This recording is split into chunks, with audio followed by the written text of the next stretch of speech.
What happens when a director forgets that you make a movie for the audience you have, not the audience you want? Let's talk about Joker 2, Folie A Deux.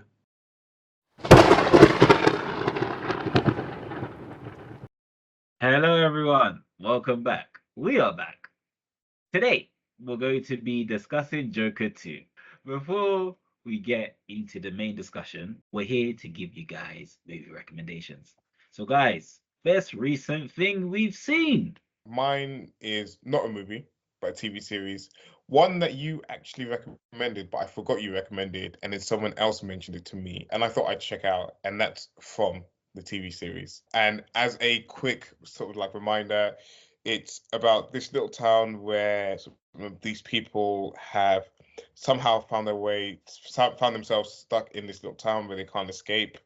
And then there's these ghosts that are terrorizing them at nighttime. And during the day it's all fine, but at nighttime they can't step outside because if they step outside, then they'll be killed. And they have these like talismans in the house which prevents the ghosts from coming in. But it's a situation of if you leave the door slightly ajar, you leave a small window open for the ghosts to get into the house, then they fully exploit it, and then you and pretty much everyone else in that house is essentially dead, basically. So it's about the people living in this town trying to kind of just like figure out life and obviously also figure out how they get themselves back home. And I went from never watching the series to being fully caught up to season 3 in the latest episode in about 2 or 3 days because it was just so good. It was just like super intriguing, like the mystery behind it was just like all fascinating. Like the different like kind of like subplots that were going on were all like super fascinating about this. I am concerned where it's going in season 3. I kind of feel like it's starting to lose a little bit the magic that it had.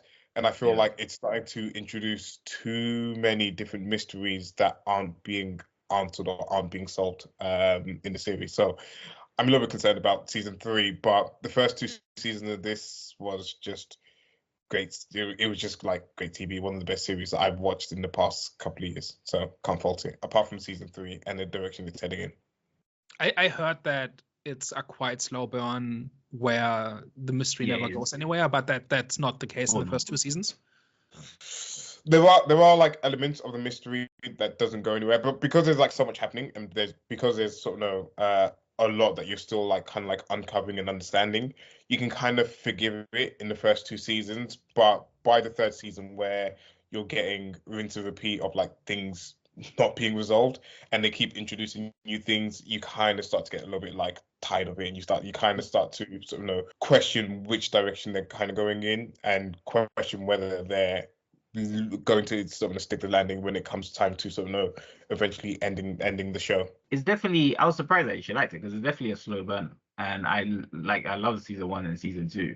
Season 3 I will agree, it feels like it's getting a bit convoluted, even though I've just watched the first episode of season 3, but still it feels like there's a lot happening. It's like it feels to me like there's gonna be a season 4 because like there's just so much happening.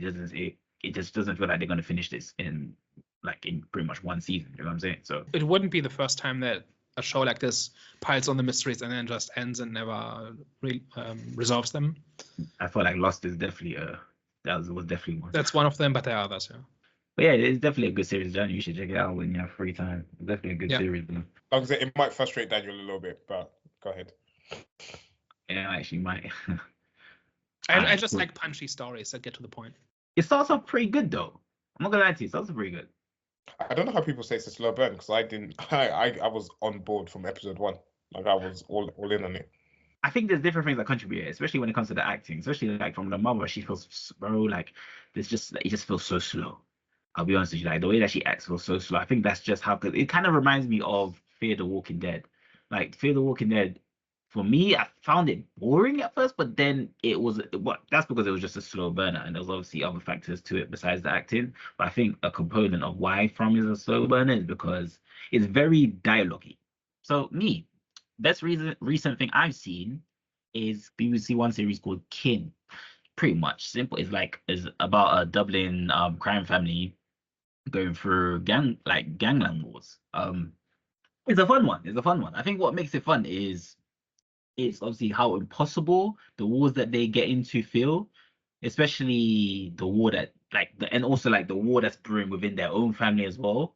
So yeah, that's definitely one that I would recommend. I don't think it's not complex. It's pretty straightforward. Like when it comes to other crime series, like gangland type of mob type of series, pretty straightforward, pretty simple, pretty similar.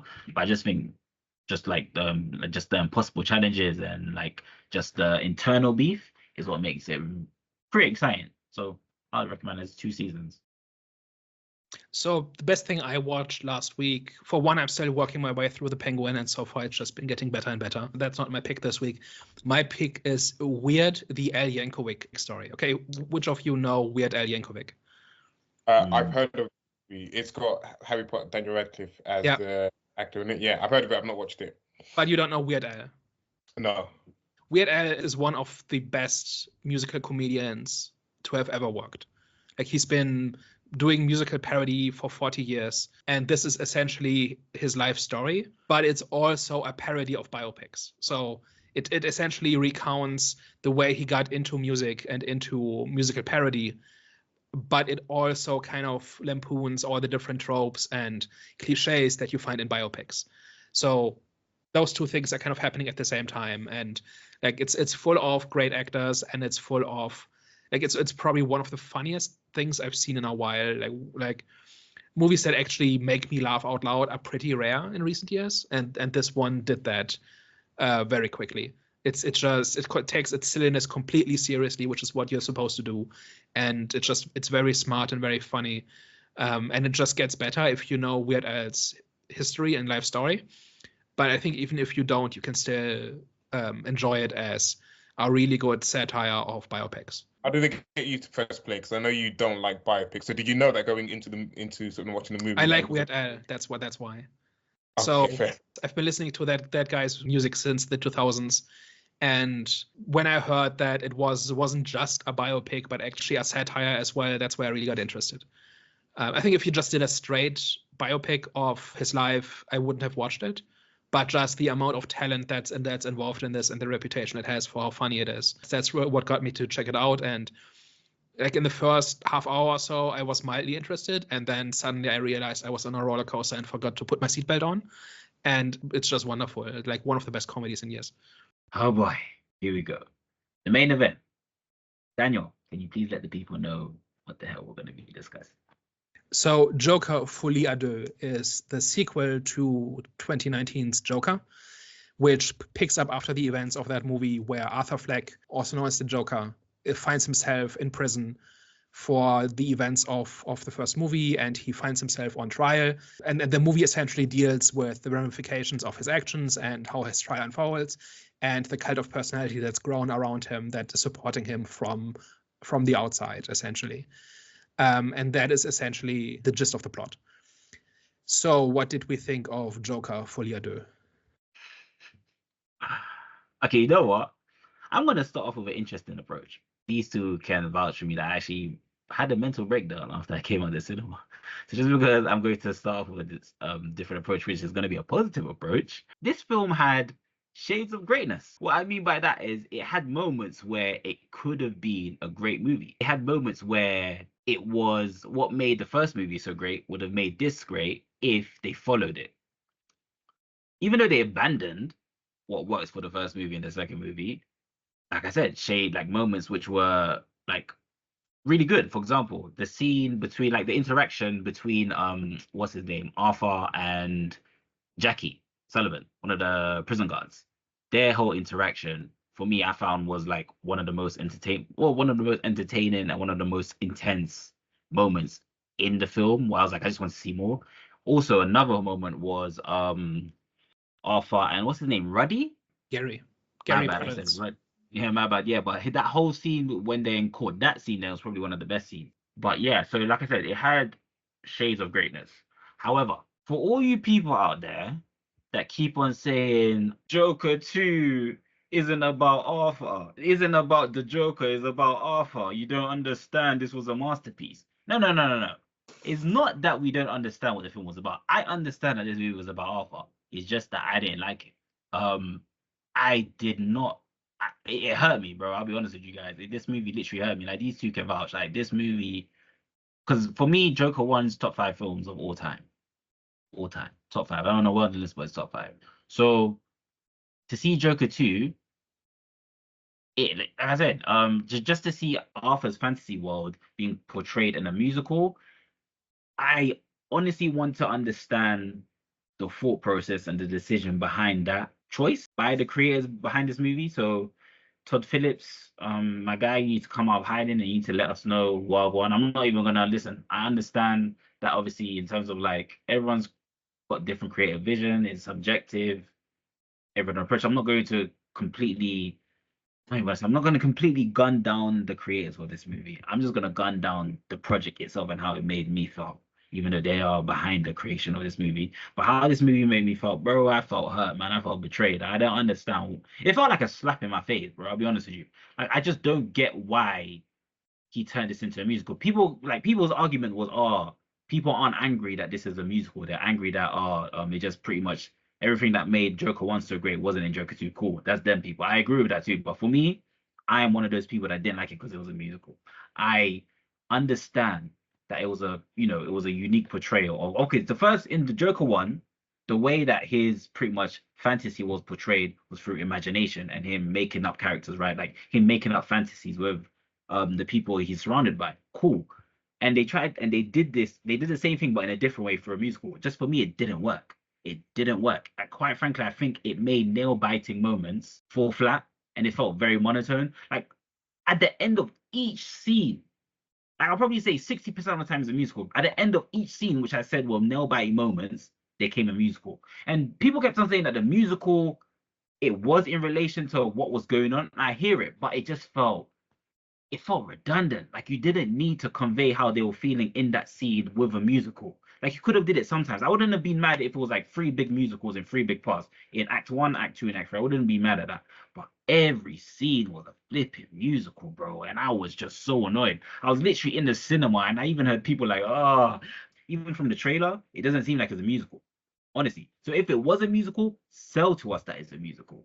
And apparently Todd Phillips and Lady Gaga, there was an interview or something where they were saying how, they're pretty much trying to not convince us, but they were telling us that it wasn't really a musical in a way, but it was a musical, but it wasn't like like the musical scenes wasn't like the big part of the film. So I'm just annoyed that it was falsely advertised to us, and I'm just annoyed that they just added a musical to a film about pretty much a psychopath, and obviously the psychology of a psychopath. I don't think, for me personally, I don't think I'm saying that subject matter should, I'm saying, go with a musical. As a short, non-spoilery review, this was very frustrating to watch. This was incredibly frustrating to watch, largely because I love the first movie so much, and I love the character of the Joker so much that you just want it to be great, and it just like fell flat in so many places. I know like everyone like talks about like the musical aspect of it. Genuinely, it felt like it was just getting in the way of the movie. It was getting in the way of a potentially kind of good story that was almost there in this movie. Like we'll kind of get into it in the spoiler section. Some of the examples of it. There were parts of it like that did work. There were part of the musicals that kind of like did work, but they were like so like few and far between, and it felt like every other scene was some type of musical kind of going on. The other thing that was like really frustrating was that we just didn't get enough Joker action, for me anyways, in this movie, especially like it being titled The Joker. Like I just wanted to see more of him, and then when he did show up, it was in this kind of like courtroom drama, which again just wasn't interesting at all. And then the whole like courtroom drama when kind of like the Joker then shows up there, it just wasn't handled well. And I kind of understand what they were trying to do in terms of showing the negative impact of this Joker persona and its effect on other people. And I feel like there was like kind of like great moments, like you mentioned there. Look, with Gary in the courtroom scene, that's probably one of the highlights of the movie was that particular interaction there. But I just feel like they could have for where we've left off the Joker in the first movie, where he's kind of battled against the corruption, he's battled against it's essentially like the elitist society in the first movie.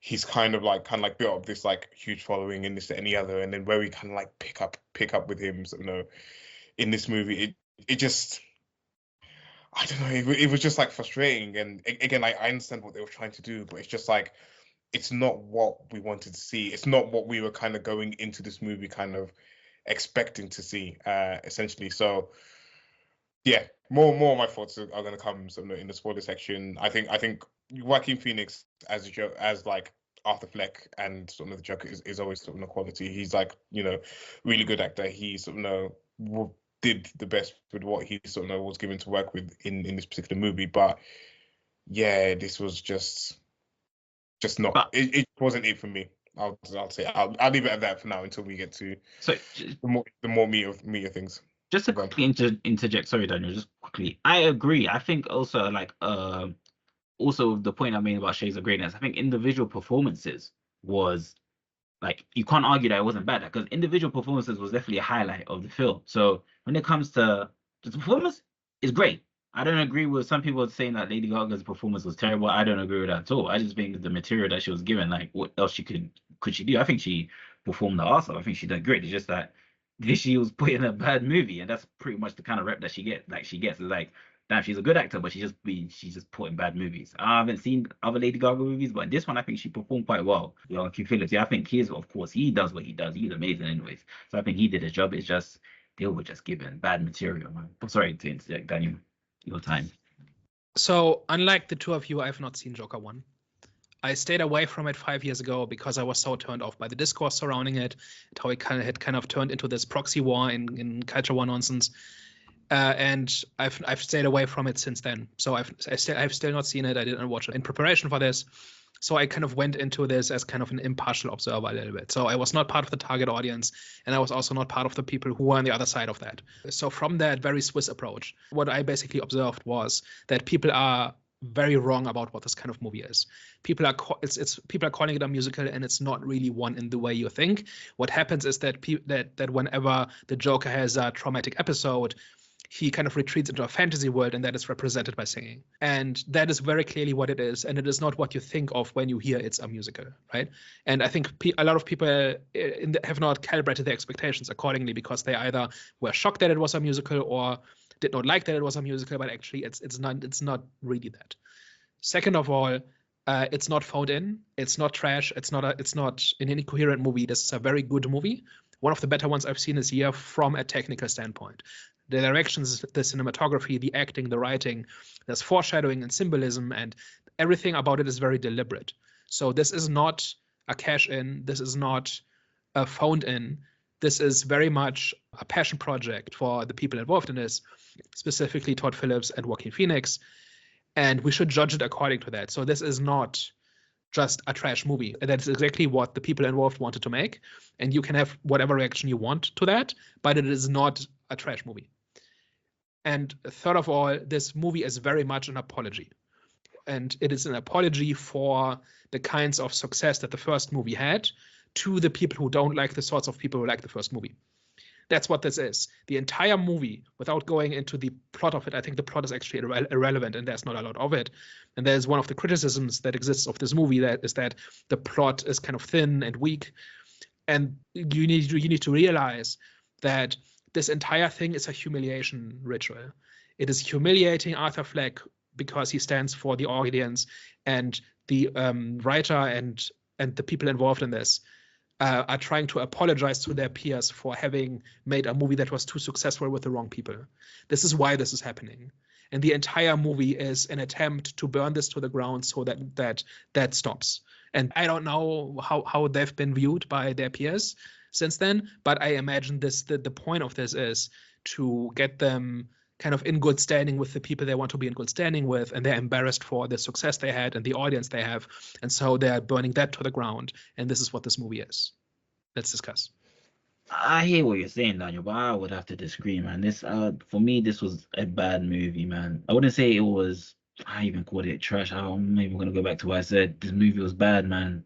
There's a difference between a bad movie and a movie that's not what you like. I'd prefer to watch Night Swim than this.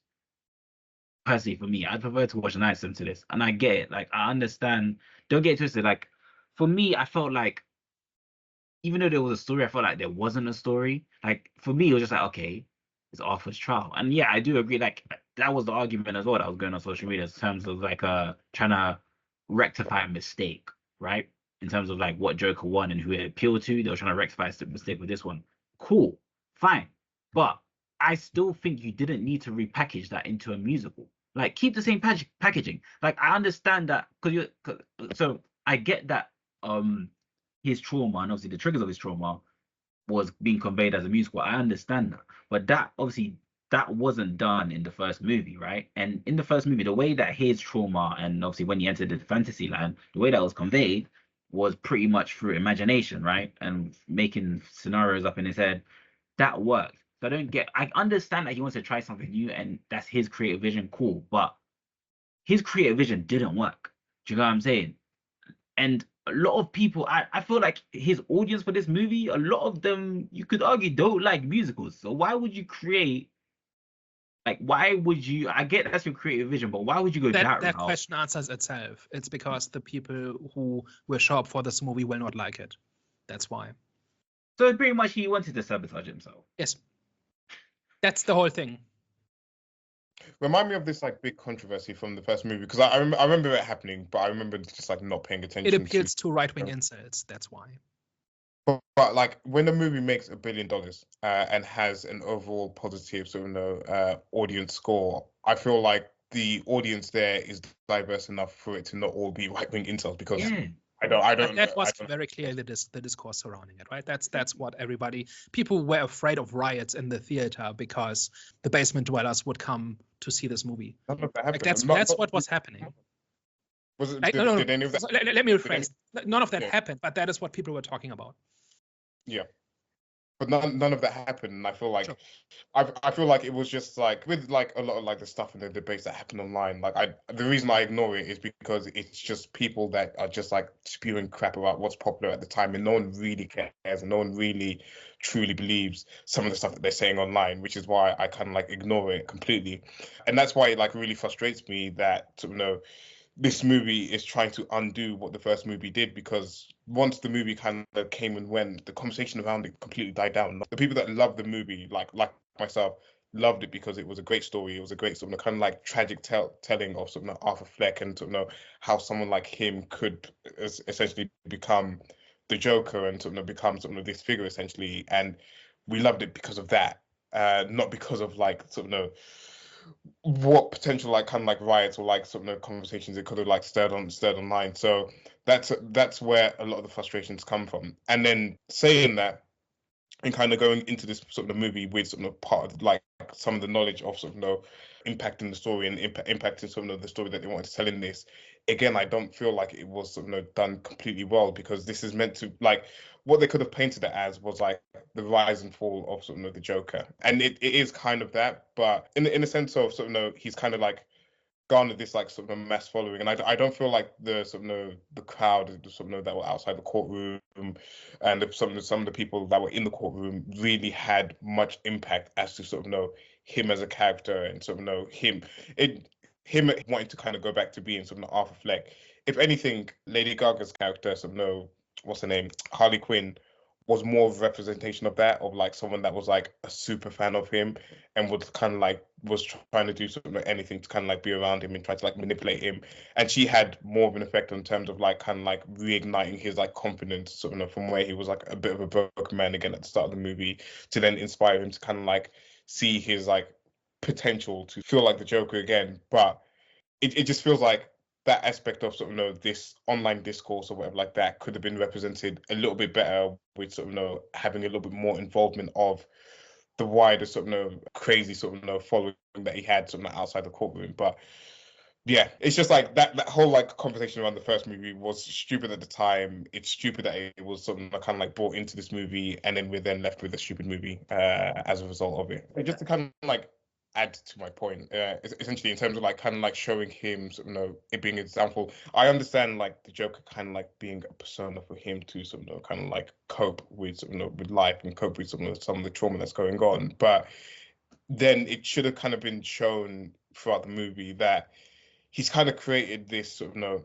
this cult like following that's kind of like outgrown him, and it's kind of like gotten a little bit more sort of perversive, or like sort of kind of like worse than what he'd initially like even like I don't think he even like imagined having like a cult like following. But it would have been great to see him kind of have to sort of deal with and come to terms with like this movement that's kind of like outgrown him, and then seeing sort of the impact of like the persona. So again, like the courtroom scene with like Gary, who was the one person that was like nice to Arthur, but then he's terrified of the Joker person that he's like that he eventually kind of like become, and he's then kind of seeing the negative aspects of sort of of the change that he's made, or the negative aspect of sort of this sort of this movement that he's created essentially. I feel like that should have been maybe like shown more in this movie, and I get like maybe Harley Quinn in some ways is kind of like a bit of a representation of that, but it just kind of there was a better way to tell the story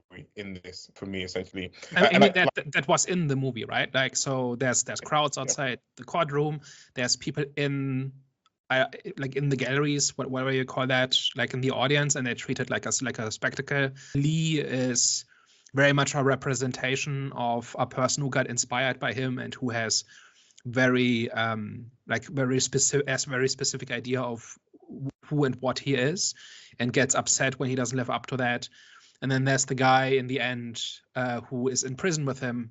I don't see his name right now, but the guy who kind of idolizes him and then ends up stabbing him in revenge because he's upset that Arthur is not living up to the legend, right? So there is this idea that the Joker cult has developed a life of its own, and Arthur is not in charge of it. Mm-hmm. But then, in terms of like the direct impact of like it on him as a character, I feel like the only like real impact that was felt on him was sort of Harley. Like everything else was kind of like background noise and didn't have any sort of apart from obviously the guy stabbing him at the end of the movie, to then eventually become the actual real Joker, which we can have a discussion about sort of the choice of that as well. But I don't feel like any of that was really felt like while I was watching the movie, apart from again like Harley and like her inspiration in terms of like establishing his confidence in himself and re-establishing sort of this other side of him as the Joker in this movie. So I've got a question. So not having seen the first movie, in other reviews I've seen it said that the first movie makes it very clear that Joker is not a separate personality, right? That the Joker is kind of like a persona that Arthur uses to be himself and to be free of kind of the constraints of society, right? But it's still him. And this movie makes it very clear that they are different people and one is in charge at different times. Is that correct? Like, is that how it goes in the first movie? And is this essentially a retcon of what the Joker is? Yeah, this is a massive retcon of what the Joker is. The first movie is just like a series of like events that kind of like keep pushing him, sort of making him a little bit more radical and a little more sort of Joker-like in the first movie. And it's very clear by the end of the first movie that there isn't a split personality. This is who he's become because of the events that transpired in that first movie. So again, this is very much like a huge retcon. And like again, like the start of the movie, I can partly understand what they're trying to do in terms of he's now in prison, he's in a sort of a complete different environment, and maybe he's been beat down like by sort of the system that he's in, because he's like this kind of like famous celebrity inmate that they have, and of course the guards are going to give him like extra special attention and extra sort of kind of like maybe special punishment because of like who he was. So that like kind of like bringing him back down to sort of the Arthur level, I can kind of understand it, even though I don't completely agree with sort of the choice that they made with that. You know what? Surprisingly, I don't have a problem with Arthur not actually being the Joker. I actually think that's actually interesting that, you know, the progression of that story would have led to him pretty much being a gimmick, because that's the type of influence Joker had. I'm assuming, like, he had, like, well, he's not even, I'm assuming he did have that type of influence that everyone wanted to be like. Even in the train scene in Joker 1 where everyone was wearing the mask, like, you didn't know who was Joker. So kind of like the progression and the storyline for him to, you know, end up not being the real Joker, I actually think that's pretty smart. I actually think that's a very good route to go. It's just the way that they did it. The way that they did it was, like I said, like Joker 1 had a message. Joker 1 had something to say. like pretty much different thoughts on the human experience, right? Whereas this one, not so much, even though it tried to say that this is not really the real Arthur, he's just a gimmick. I understand that, but it's just the way that they did it, it wasn't it. Like it felt flat, man, and there just wasn't anything about this one that could make you resonate with the character, especially Joker's character. I understand I haven't made That's the point. That's the point. The point is to denigrate Arthur for 2 hours. That's the entire movie. I understand that's the point, and that's the wrong choice. It's the wrong choice. I don't get, like, I still find it very hard to believe. Like, I understand maybe we're joking or we're just exaggerating that, you know, that was Todd Phillips' intention, but at the same time, it doesn't make. I don't understand how he thought this would have gone well with the public. It doesn't go well with the audience of the first Joker movie, the one that shows up to watch this movie. It goes over well with everybody who disliked the first Joker, but they are not going to show up and buy tickets. So to me, the real big question is, why did they spend $200 million on this exercise? Because the first movie made $1 billion, and so it was inevitable that there would be a sequel. Right? There's no world in which you don't make a sequel to $1 billion movie. And I imagine Todd Phillips essentially said, well, we didn't have any plans for any sequel, but either I'm going to do it myself, or somebody else will take my thing and turn it into something I don't like.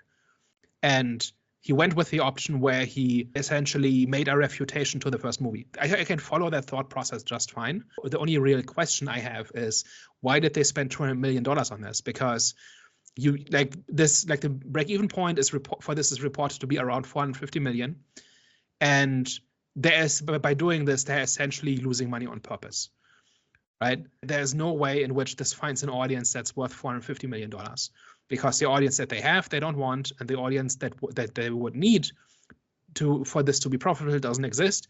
So I don't understand why they even greenlit this under these conditions, unless Todd Phillips just lied to everybody about what this was, maybe. I don't know. But that's, to me, the mystery. I understand why he wanted to do this. I don't understand why they let him.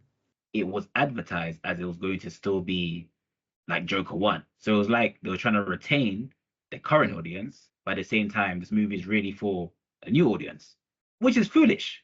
Honestly, foolish. And I wouldn't say he deserves, obviously, the scrutiny that he's receiving, but the movie deserves the scrutiny that he's receiving, because he sold us all a dream. He sold us all a lie. And it looks like, and I think it might be a thing where I wouldn't go to the lengths to say that he lied to Warner Bros., but to be fair, Daniel, like, a lot of these film production companies make creative decisions, which is baffling to us. Like, freaking Disney, they're notorious for this when it comes to, obviously, the Marvel stuff that they're dropping. So. And there's some of that, right? But it's more like, at this budget, it needs to be it needs to have mass appeal. It needs to not take too many risks. It needs to have a large audience that this appeals to. And if the point of the exercise is to essentially be an admonishment of your existing audience, like, I understand this if this is like your $20 million, $30 million passion project or something like that, right? Like, then you can do what you want, right?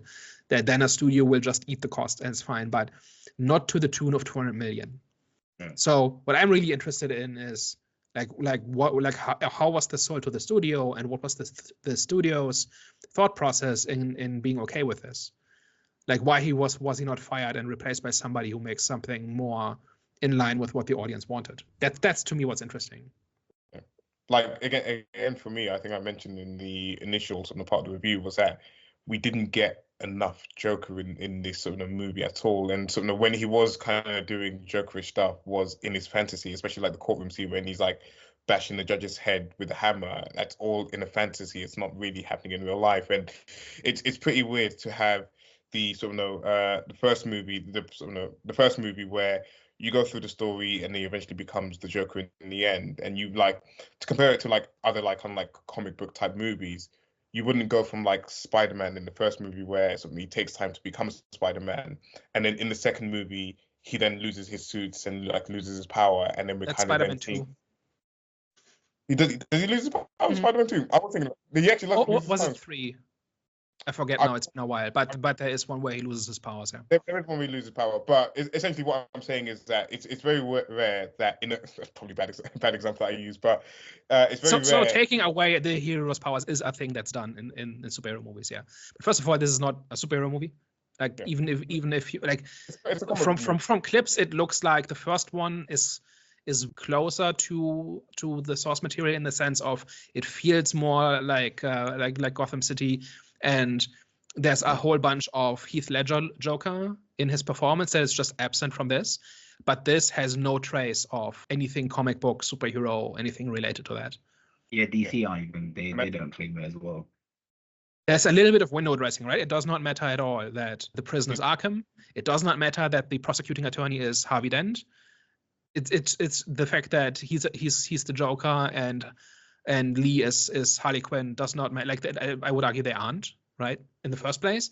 But even if you grant that they are the same characters, like they are so far removed that they are, like, you could tell the same story with just regular people.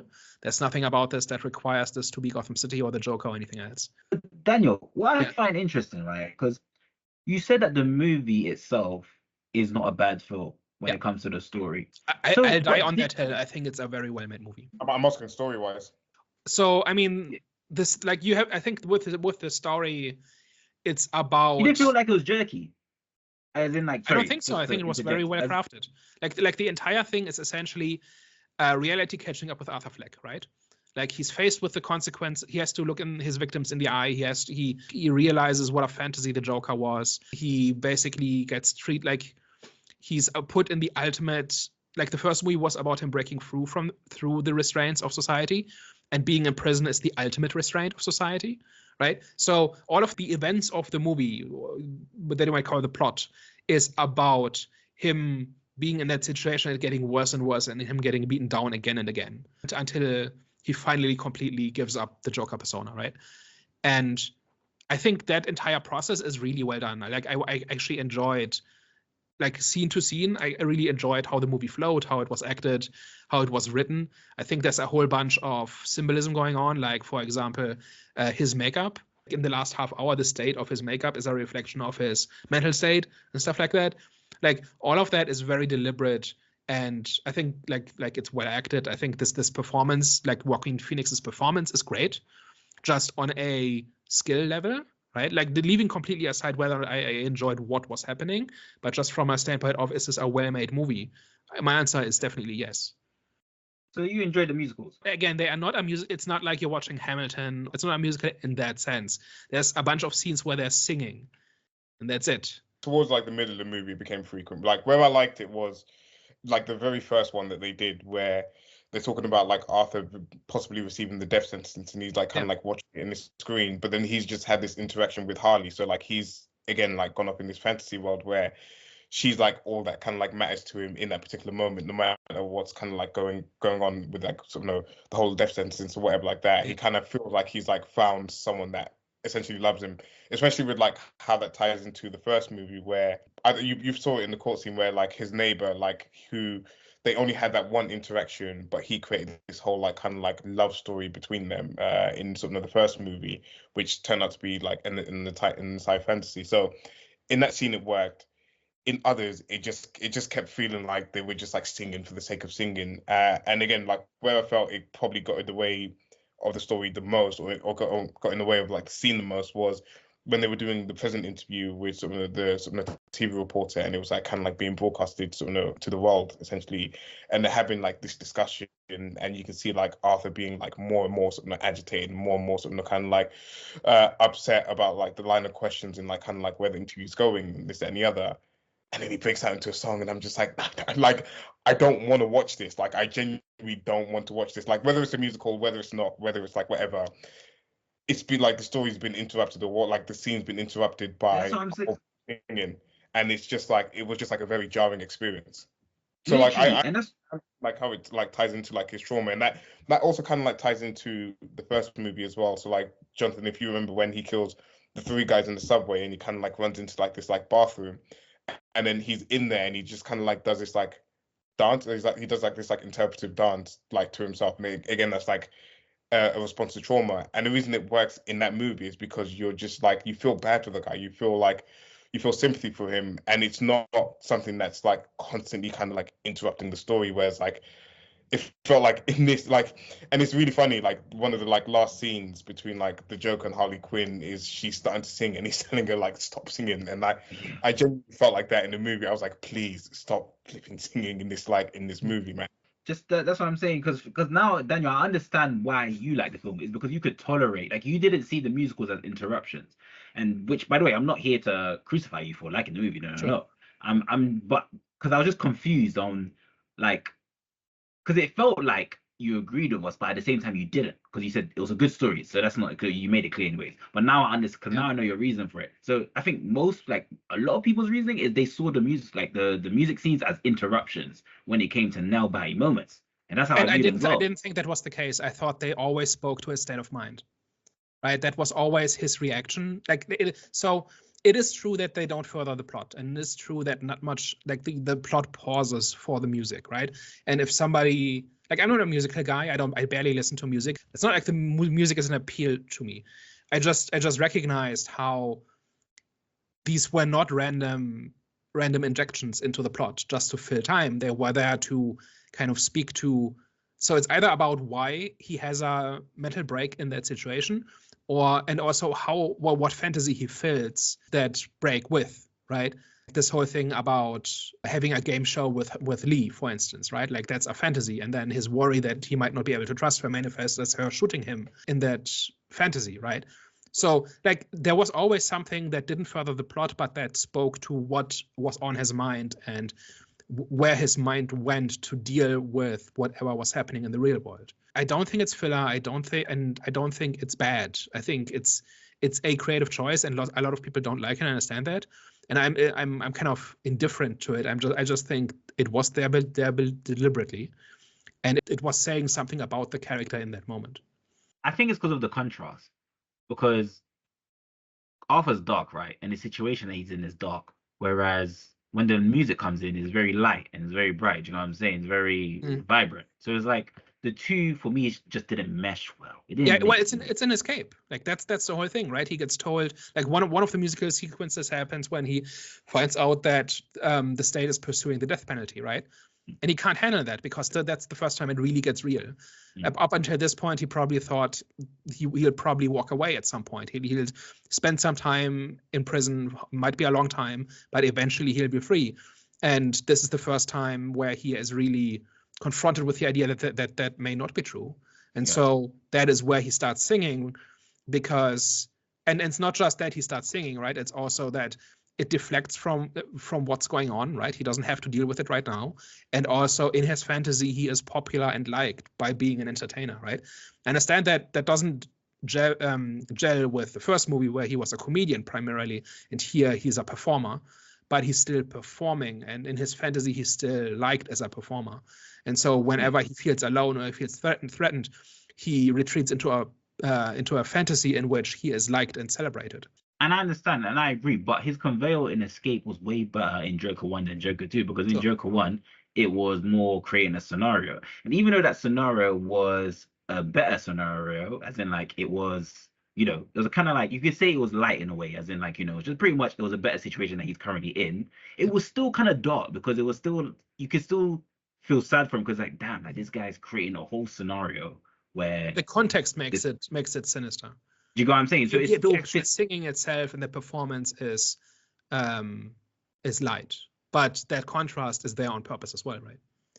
Yeah, I hear you. Yeah, I hear it. So yeah, I hear what you're saying. Yeah, I'm not really defending the movie exactly, but I think a lot of the criticisms are misplaced, and not specifically yours, but I've, like, we're recording this on the Tuesday. For 4 days, I've been seeing a lot of the time against my will, people's opinions about this movie, and a lot of them are just kind of off the mark, right? Like saying that the music is just filler. No, it's not. It speaks to his state of mind, for example, or like there is nothing going on in the plot, and no, actually, it's a systematic beating down of Arthur where reality catches up with him. That's what it's about. You can dislike all of these things, and I definitely did not have a good time watching this. I'm just pointing out that these things are their own purpose, and they are, with like, given what they're trying to do, they're quite well done. And I would have much preferred it if that talent and effort and time and resources had gone to something that's more enjoyable to watch.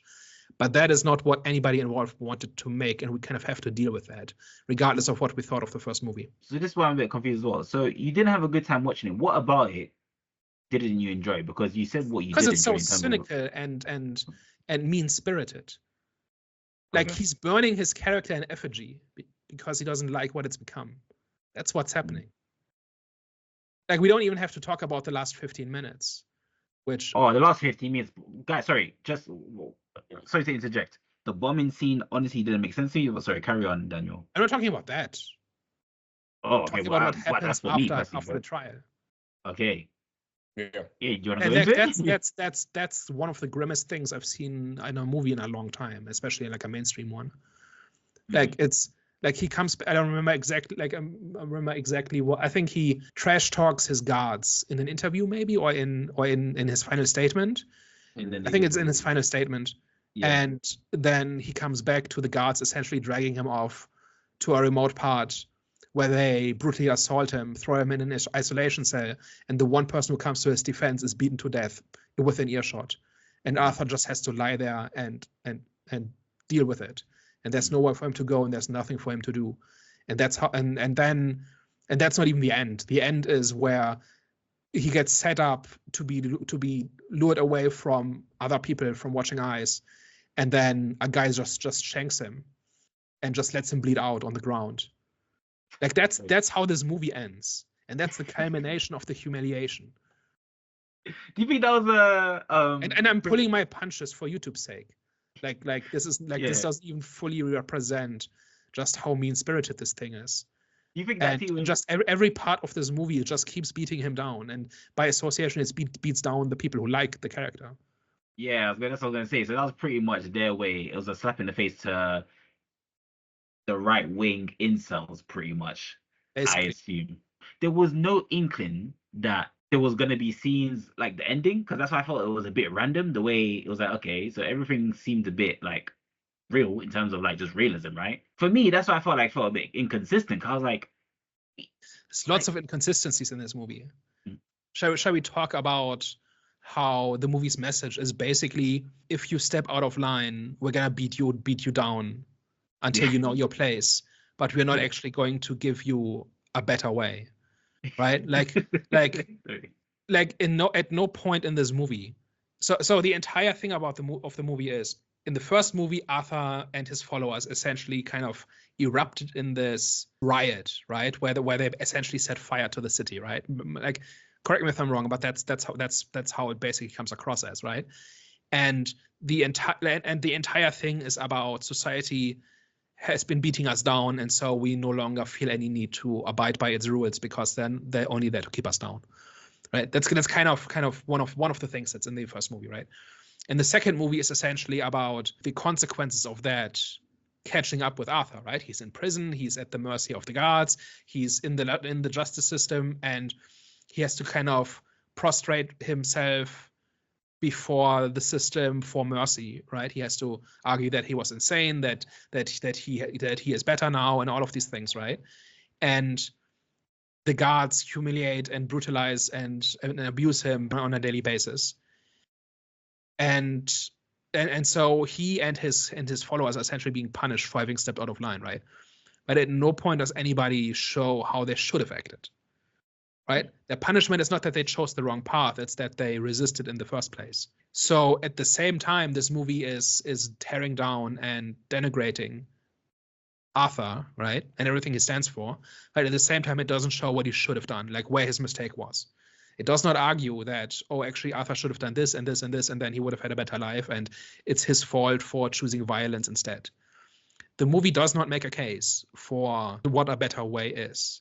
It only punishes like disobedience, essentially. That's kind of what it comes down to. Yeah, it just pretty much feels like it's just a film for justice, as in like justice for those that felt offended. It's the system punishing people who step out of line. Yeah. Right? But that's kind of how it's perceived by Arthur, right? And you might think that if this is a refutation of that perception that Arthur is like this noble resistance leader or whatever, right? Or the leader of the downtrodden and whatever, then if you make a movie about showing how that is wrong, then maybe you should show what they should be doing with their lives, how they could have better lives and stuff like that without resorting to violence and without killing people randomly and without breaking the law. But nothing like that happens. It's just purely contempt for Arthur. Yeah. Like on the movie's part. I'm not talking about plot. I'm not talking about any characters in there. That's what drives the entire thing. I agree. I think that is very mean-spirited and very gross. And that's the part that made me uncomfortable.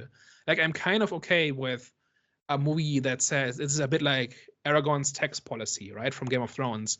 Like you have these genre conventions. In fantasy, that's the rightful king who defeats the evil wizard, whatever. And in superheroes, it's the good guys with powers catch the bad guys with powers, and that's how you solve all problems. And then I think you can tell a story about what happens after. If a villain actually gets caught by the law and actually gets treated according to the law, what will actually happen to them when their costumes and their antics and their rhetoric is stripped away, what's left of them. That, like, you could, in theory, have a really interesting movie about this. But you can do this in a way that's not mean-spirited. That does not simply seek to beat down its protagonist, but actually offer something more positive. And this movie offers nothing positive. No, I agree. It was just one point of view that they were showing. And like I said, it was just for justice. They're just trying to say, listen, let's just clean up the mess that we made with Joker 1, even though I don't feel like there was a mess. Cool. Like there's going to be a group of radicals. Thousands of people rioting in the streets and killing people more or less at random is a mess. Yeah. No, yeah. You know what I'm saying? So, yeah, that was definitely, it was a terrible approach, the wrong approach. And I just wonder to be fair, this is the end. So I was going to say, where do they go from now? But there's nothing. Like, it's finished. Like, that's the point. That they can't take it anywhere else. The Joker is dead, and that's it. Well, they did try to kind of birth a new Joker with the guy that like stabbed him, and he had like the kind of like the joke that he told, and like the little laugh, and then he was like kind of carving his face, which was, I actually found out today, was done in the Batman movie. Yeah, because Christopher Nolan apparently had requested that there wasn't any like face carvings to obviously kind of like preserve Heath Ledger's sort of legacy and his sort of his like sort of representation of the Joker, and it was supposedly cut out of the first movie, but then included in the second movie, obviously after Christopher Nolan had left Warner Brothers and didn't have like the same kind of like leverage of power. So that was kind of done in this case, and it then kind of like brings it back to the point of, well, I kind of like, I think you said you liked it, Jonathan, about like you liked the idea of like this all this kind of chaos like birthing a potential like Joker down the line. But for me, it's just like it was like the last like nail in the coffin of like Daniel's been saying, is that you've just like been kind of like shitting on this character and shitting on him like him as a person throughout the entire movie, and then to then have it at the very end as this isn't even the Joker anyways, like who cares, like this isn't even the Joker, the real Joker is like kind of like this person that like has been created from this. But by that point I was so fed up, I was so annoyed with the movie for even like making that choice. And if it was done in a better movie, and if it was done in a better way, then I could have like accepted the decision. So it's not that they chose for someone else to be it, it's just like the way it unfolded and the combination of the events that led to it, that I was just a bit like, that's my point though. It rubbed me the wrong way completely. But that was my point though. Literally, it was like I enjoyed, like I found it interesting, and I actually liked the concept or the storyline of that being pretty much a gimmick. And the reason why I enjoyed that is because of Joker 1 and the train scene where there's like everyone wants to be Joker. So I was like, okay, that follows on from that, and that's very interesting. But pretty much what you just said was my point, is that it's just the way that it was executed was terrible. I don't know, man. I don't know what else to say. I don't want to keep reading this BS that I watched, but the only like I will say like the interesting part that was in this was like the whole like kind of like identity of like sort of Arthur and the Joker, and like sort of who actually is sort of like the person that everyone kind of like loves in terms of like the following, and sort of like Harley Quinn as well in all of this, in terms of like he genuinely thought that she had feelings and had like this emotional connection with him as Arthur, but it was all like a fantasy. It was like all sort of like a fantasy. It was like she sort of had this like perfect image of him and like his like ideal self, or like his sort of perceived self, essentially that she like kind of like fell in love with, and in the moment that he kind of like denounced the Joker and like said that the Joker didn't exist and like kind of like fell back to the Arthur character, and then she essentially like kind of like walked away from him and sort of just kind of like disowned him essentially, and like with the whole like him and stuff like that, it would have been great to like fully like take like a deeper exploration of that throughout the movie, as opposed to this humiliation ritual that we did for the entire movie. And also, I will like to add, what I did also like was they did continue with the theme of pretty much the world not loving you, because they pretty much love. Nobody cares about Arthur. Yeah, literally. Like Lee is in love with the Joker, and when she realizes he's not what she thought he was, she just leaves. And his fans don't care about him as a person at all. They're just there for the entertainment. So I think there's stuff in here about like celebrity and like high profile court cases, and like serial killers have groupies on the outside who love them from a distance. And there's all sorts of, it touches on all sorts of ideas, but it's not interested in actually building on like the mythos of this character, like from this angle, right? It's not really telling a story about how maybe the Joker idea is kind of has developed a life of his own, for example, right? That could be interesting. It's mentioned and it shows up in a few places, but it doesn't really drive a story, right? It's not like there's now 20 Jokers out there and they're all doing random stuff and Arthur has no control over any of them, but he's still being held accountable, for example, right? So you can imagine things you could have done in good faith with this idea. Just before we move on, how many people walked out of your theaters?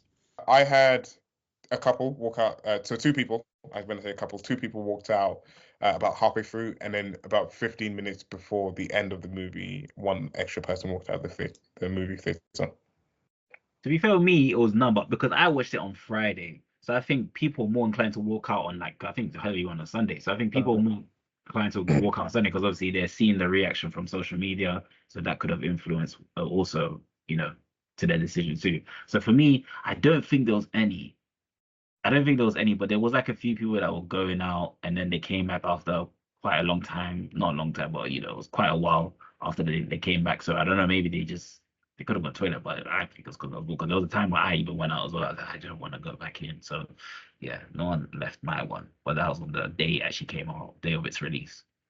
So I had 7. So 7 people just walked out, didn't come back. What day did you go? Saturday or Sunday? Sunday. Okay.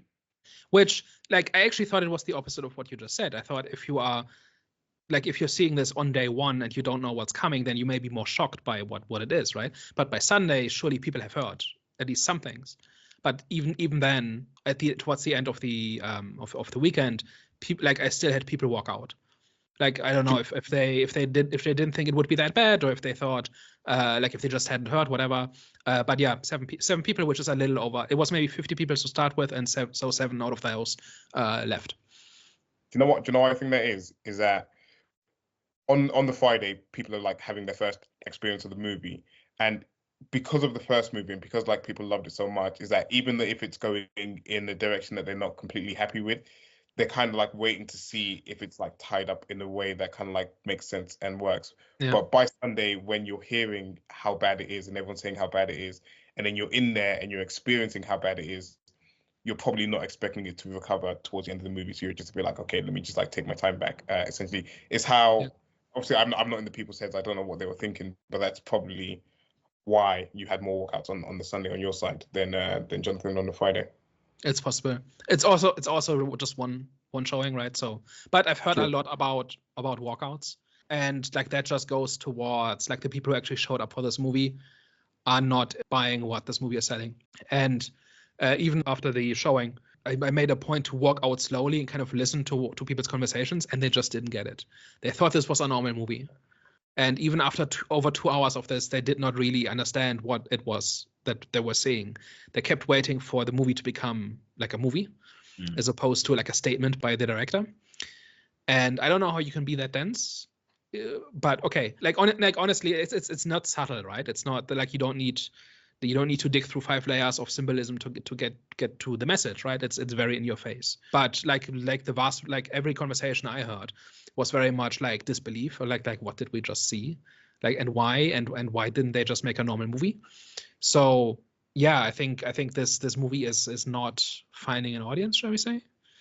But I think that's because a lot of them, they don't really know the backstory of anything that's going on. Yeah. I don't think they even know what the hell the impact Joker 1 had in terms of like the right insults and stuff. So they're just going off what's being presented to them, which is the trailer and Joker 1. So they're like, okay, Joker 1 was like this, and the trailer is pretty much similar to Joker, you know what I'm saying, Joker 1. So that's what we're expecting. And then they come to see, a film with a lot of music scenes in it, like, what the hell? So I get what you're saying. It makes sense. Like, from our perspective, like, how can people be so dense? But that's because we know what's going on behind the scenes. We know what I'm saying. Well, we've done a bit more research than these people. Their research is just the trailer. So yeah, but it's not like I followed the production process of this. Like I had heard the occasional thing. Yeah.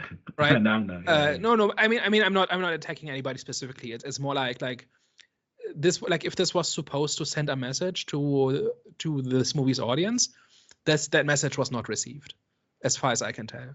Yeah. And this kind of gets filed under just another trash movie, and Hollywood doesn't know how to make movies and stuff like that. I've not seen one person actually be introspective about this.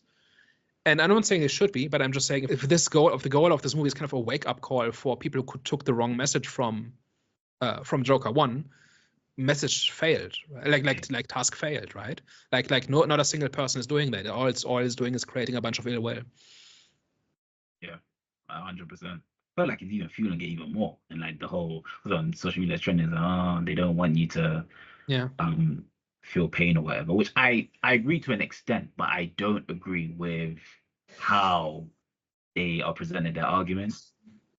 So they're pretty much trying to say attack on the white males that are who feel pain, etc., etc. Like I understand, but I don't agree with it. Like I do agree with the concept that men sometimes aren't allowed to express how they feel when they're when they're like in the low end of the hierarchy system in society or status in society. So I do understand, because I do feel like that's like in society. Like if a guy expresses how he feels, a lot of the times it can be misconstrued in a negative way, right? And man, be narcissism, misogyny, or whatever. So I do agree that sometimes like men should, like this, I don't want to say the S word, but there's like, look at the rates of that. You know what I'm saying? The S word, like it.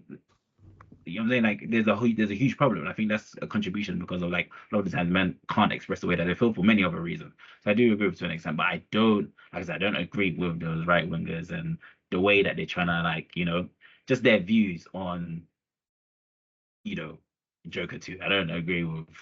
Yeah, I don't fully agree with that, but I do agree that this film was definitely just a film that was pretty much trying to be a film that was a slap in the face to them, but they don't realize that there was collateral damage. Like you slapped all of us in the face. You know what I'm saying? The audience, the part of the audience that are pretty much just regular viewers and just love the movie for the film itself. Last thoughts and ratings. Last thoughts. This was a huge waste. They should have left it as the first movie. We didn't need a second movie. The actor Joaquin Phoenix didn't want to make a second movie. Todd Phillips, I think, said should have been a one-off.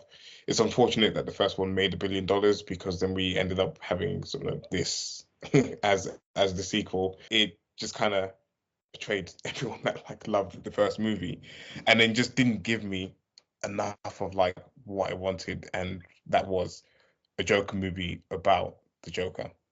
Essentially. So for that, I will give this a 1 out of 10. And like I know Daniel mentioned like it was like kind of like well made and this and the other, but it's just kind of subverted everyone's expectations in the worst way possible for people that love the first movie. And for that's why it gets the 1 out of 10.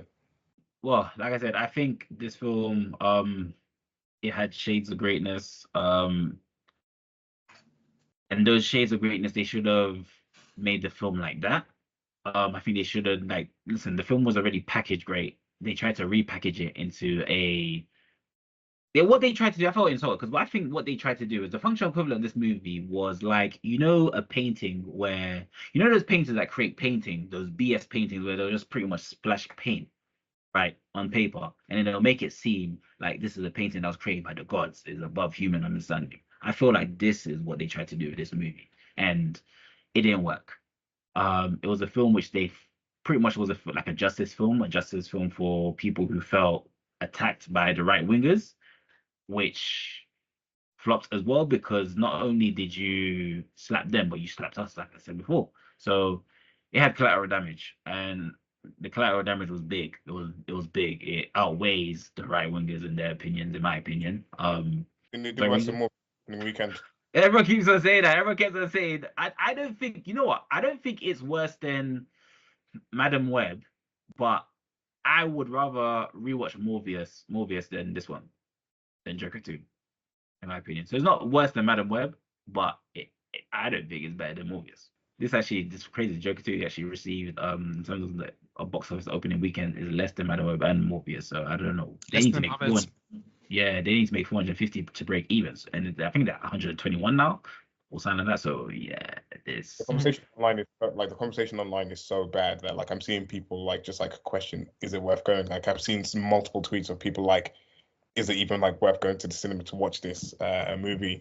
I know I had to drag my brother to go see this with me. He was very much not going to go and see it, and he was very much annoyed at me that he had to spend 2 and a bit hours in the movie, sort of watching the film because I dragged him along with me to go see this. that is I think I would have seen it. Yeah, would I have gone to see it? I would have gone to see it if we wasn't doing this, to be honest. And I do understand that sometimes people just jump on the bandwagon and they just want to jump on the hate train. But I think there's just some movies like this one where it's just not a good movie, man. And you have to understand. I don't think people are actually. I generally don't believe majority of the people that say this movie is bad is because they're jumping on hate train. I generally believe they just don't like the film. So yeah, I do see a lot of stuff on autopilot where people just repeat criticisms that don't have very much to do with the movie actually itself, like calling it phoned in and low quality and stuff like that. I think there is a difference between a poorly made movie and a movie you don't like, right? And that is a very simple distinction to make, and a lot of people aren't making it. And so a lot of the discourse on this movie is quite useless because of that. And people don't seem to kind of appreciate what the director is doing and just rejecting that. And just saying, okay, you have a message, and I heard the message, and I don't care for it. End of discussion. Like, I'm not going to watch your next project because I expect it would be more of the same. Right? That's a reasonable response. But I think people are kind of, it's like you don't know, you never know. Like when you see a comment online, you never know who it is, right? Could be somebody who's never seen a movie before. It could be somebody who's been watching a movie for 30 years, right? Could be somebody who has intimate knowledge of how movies work. Like you just don't know, right? But a lot of the comments seem to be recycling the same ideas, like it's poorly made, or it's like Lady Gaga sings bad when obviously that's on purpose, and obviously that's because that's how the character sings, right? And the singing is much better in the fantasy than it is in reality, and all of that is on purpose. And people don't seem to recognize that. And I think that's kind of where I'm coming from when I'm saying, is actually a really well-made movie that has a message that its audience doesn't want to hear, and has good reasons for not wanting to hear it. It's not like it's this deeply challenging thing that people really need to hear but are refusing to hear. And so there is nobility in doing this exercise. I think this movie is an exercise in cynicism and mean-spiritedness and cruelty and elitism. And at some point they lost track of the fact that making movies is still a business, and it's still for entertainment purposes. And so, and what they also lost sight of is that a large chunk of education is seduction, meaning you have to get people to want to listen to you first before you can tell them what you think they need to hear. And that is one of the things that this movie does not understand or doesn't want to understand. It's entirely self-righteous.